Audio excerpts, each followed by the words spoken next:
The final piece of the optimizer puzzle is player groups. You need to be able to group players together. You need to be able to use if-then statements. For example, let's say you want every single Washington stack to include Terry McLaurin. You're okay with using other Washington guys as part of double stacks, but you want to make sure that every Jaden Daniels stack has Terry McLaurin. This is how you do it. You add both players from the pool down here into a group. I've called this one Washington Stacks.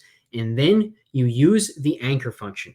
So if I were to leave it like this, this would now say in 100% of lineups, I want between 2 and 2 of Daniels and McLaurin. So this would give you the combination of Daniels and McLaurin in every single lineup. Well, you maybe don't want that. You just want McLaurin in every lineup that does include Jaden Daniels. We now select this anchor button. And what this turns into is this turns this into an if-then statement. This now means if Jaden Daniels, then between 2 and 2 of Daniels and McLaurin. So if Jaden Daniels, Terry McLaurin is in the lineup, this rule is still followed in 100% of lineups, even if these guys aren't in 100% of lineups, because if Daniels then McLaurin is still true if there's no Daniels in the lineup. So if both of these guys are out of the lineup, or if there's no Daniels and there is McLaurin, this rule is still being applied in every single lineup. So if then statements, you use the anchor function.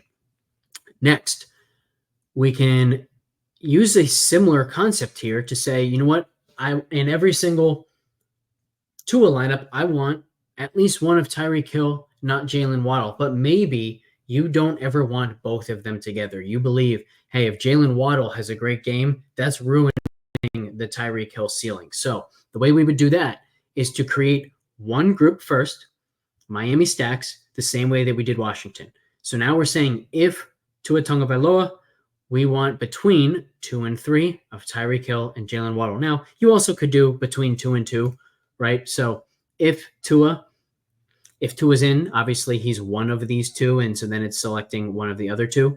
But this would only then say a maximum of 1 between Waddle and Hill in lineups that include Tua. So it could theoretically still give you both Hill and Waddle outside of Miami Stacks. So what we need to do is we need to create a second group, which I have now called Miami Studs.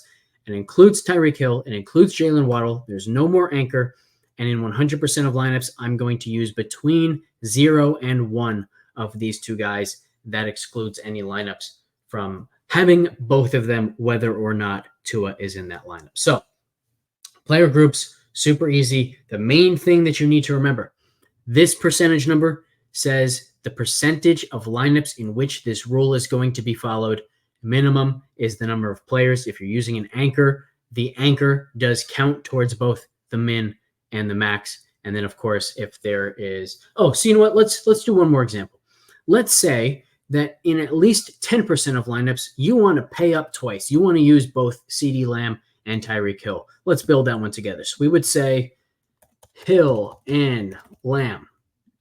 Now, I'm going to come down here. I'm going to add CeeDee Lamb. I'm going to add Tyreek Hill. Let's say Tyreek wasn't at the top. All I'd have to do, start typing in his name. He'll show up.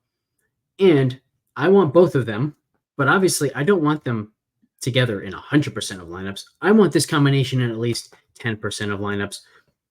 If I'm building 150, that means I'm now going to get at least 15 lineups that include both of these guys. If I'm only making 10 lineups, this means at least one of them is going to have both Lamb and Hill. That's what this percentage is. This is everything you need to know about player groups.